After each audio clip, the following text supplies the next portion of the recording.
என்று இடைவிடாத பெருமழை பெய்து கொண்டிருந்தது. பிரளயம் வந்துவிடும் போல் தோன்றியது. கோகுலத்தில் இருந்த அத்தனை யாதவர்களும் கோவர்த்தனகிரியின் கீழ் நின்று கொண்டிருந்தார்கள்.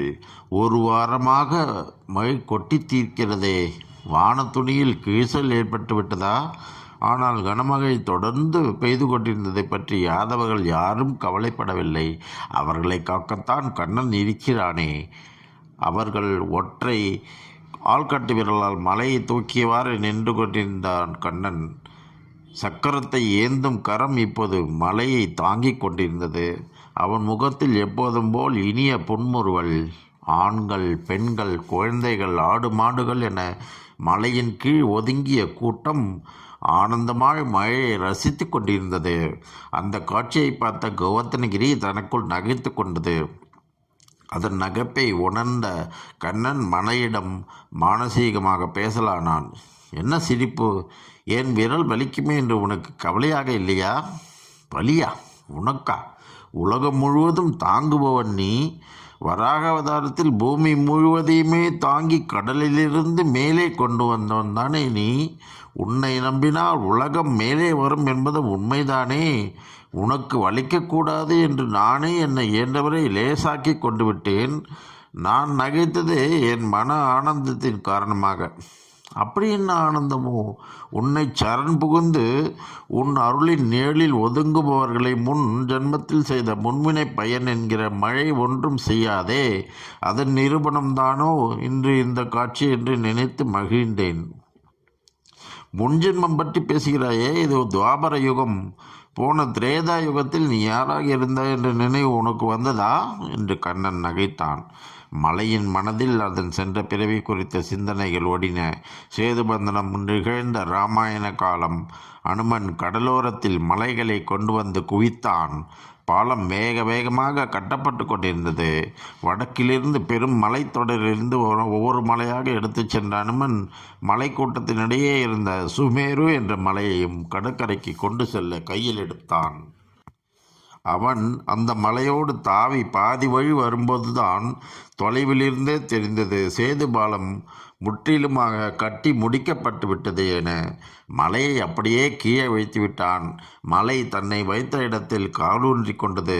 பின் அனுமனிடம் கேட்கலாயிற்று, இது என்ன நியாயம் பிரபு? ராம சேவைக்கு பயன்படுவேன் என்று நினைத்தேன், அது இல்லாமலே போய்விட்டது. ராமசேவைக்கு பயன்பட்ட என் உறவினர்களான மற்ற மலைகளிலிருந்தும் இப்போது பிரிக்கப்பட்டு விட்டேன். உறவுகள் அற்ற மலையாகிவிட்டேன். எனக்கு என்ன கதி இனி? கடவுளின் சேவையில் பங்கு கொள்ளும் பாக்கியம் எனக்கு கிடைக்காதா? கண் கலங்கி மலை சொன்ன வார்த்தைகளை கேட்ட அனுமன் ஓடோடி வந்து ராமபிரானிடம் அவற்றை சொன்னான். ராமன் சொன்ன பதிலையும் ஓடி வந்து மலையிடம் சொல்லி ஆறுதல் படுத்தினான். மலையே, இறைவனின் அடுத்த அவதாரம் வரை காத்திரு.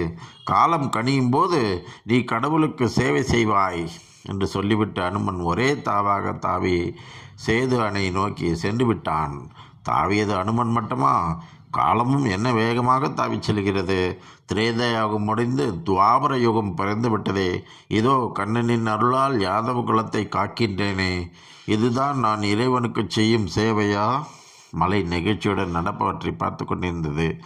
7 நாள் மழைக்கு பின் இந்திரன் வந்து கண்ணனை பணிந்தான். எனக்கு செய்து கொண்டிருந்த பூஜையை நிறுத்தி மலைக்கு பூஜை செய்யுமாறு நீ சொன்னதைக் கண்டு பொறாமை கொண்டேன் கண்ணா. ஆணவத்தால் கோகுலத்தை அழிக்க மழை பொழிந்து பார்த்தேன். ஆனால் மூலப்பரம்பொருளான உன்னிடம் என் ஆணவம் செல்லாதே என்பதை உணர்ந்து கொண்டேன். என்னை மன்னித்து விடு. என் மனதில் தோன்றும் ஆணவத்தை போக்க நீ அருள் புரிவாயாக என்று கண்ணனையே சரணடைந்தான். சரணடைந்தவர்களை காக்கும் பக்தவச்சலனான கண்ணன் இந்திரனை மன்னித்து அனுப்பி வைத்தான். மழை நின்றதும் யாதவர்கள் தங்கள் குடியிருப்புகளுக்கு சென்றார்கள். மலையை மெல்ல கீழே வைத்தான் கண்ணன்.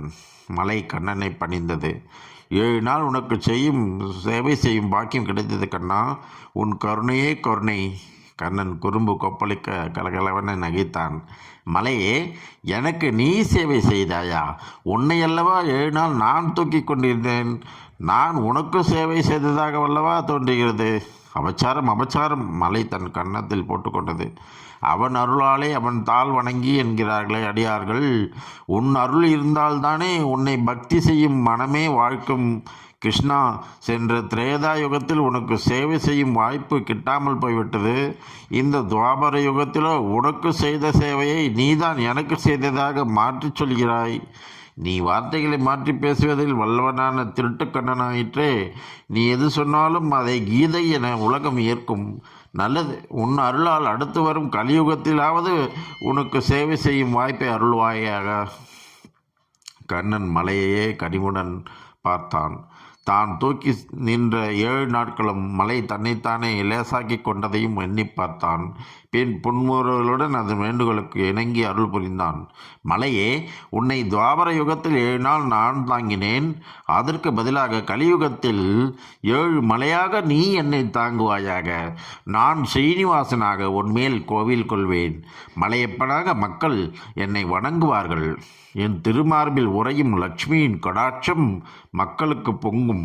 அதற்கு நன்றி கடனாக என்னை தேடி வந்து மக்கள் பொன்னையும் பொருளையும் வாரி வாரி காணிக்கையாக செலுத்துவார்கள். உன்மேல் இருக்கும் எனது திருக்கோயில் திருப்பதி என்ற பெயரில் மலையளவு செல்வம் பெற்று உயரும். மக்கள் உன்மேலே உறையும் என் மேல் பக்தி செலுத்தி பிறர் மலைக்கத்தக்க வகையில் மலையளவு சாதனைகளை நிகழ்த்துவார்கள்.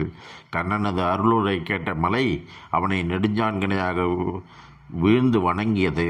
ஒரு மலையாக இருக்கும் நான் 7 மலையாகப் போவதும் உன் கருணையினாலோ? உன் கருணையால் ஒருவர் பல மடங்காய் பலன் பெறுவர் என்பதற்கு இது விளக்கமல்லவா? நெகிழ்ச்சியில் மலையரசனின் விழிகளில் மழை நீர் கசிந்தது. கண்ணனின் தாமரை பூங்கரம் மலையரசனை ஆசீர்வதித்தது.